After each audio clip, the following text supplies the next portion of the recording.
Hey peeps, so today we are going to talk briefly about how to use picture references and what they are. Okay, first of all, what is a picture reference? So this is just my definition of it, but I think it encompasses the idea fairly well. That a picture reference is a photo or an image that you use to help you along in a drawing. It's a reference, it's all these different things. So understand that people use picture references in many different ways. Figure out how to pose a character or for proportions or color or compositions, reflections, anything. Is it cheating? No, it is not cheating. Nobody ever knows how everything works in every condition all the time. Sometimes you need to reference reality and in order to understand how something should look, because if your image or picture doesn't look believable, you kind of lose the connection with your viewers. But it does depend heavily on how you use a picture reference. So I want to go over some kind of do's and don'ts.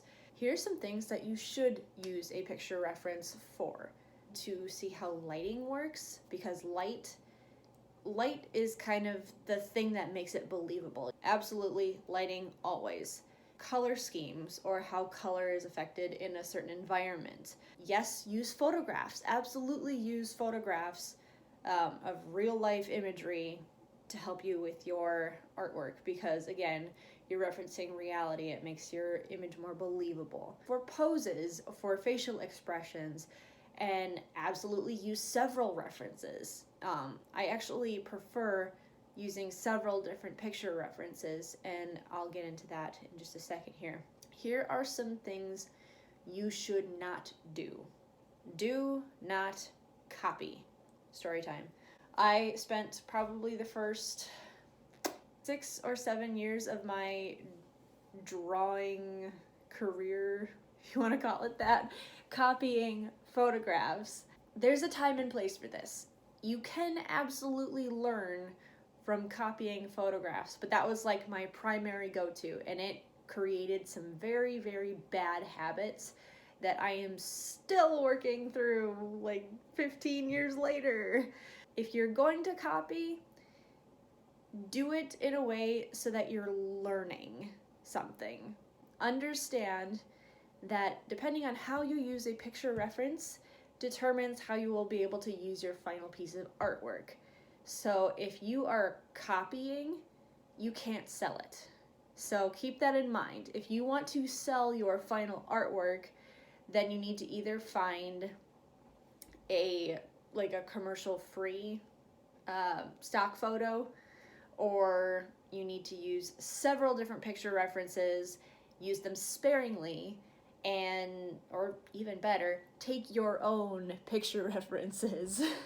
Now, the other thing I would highly recommend not doing, again, there's a disclaimer with this, don't use other people's artwork as a reference for your own. You don't know if that artist is actually portraying something incorrectly, whether it's intentional or unintentional. Exception, if you're doing it for the purpose of learning, there is actually a method of taking some of like the really classical paintings and trying to recreate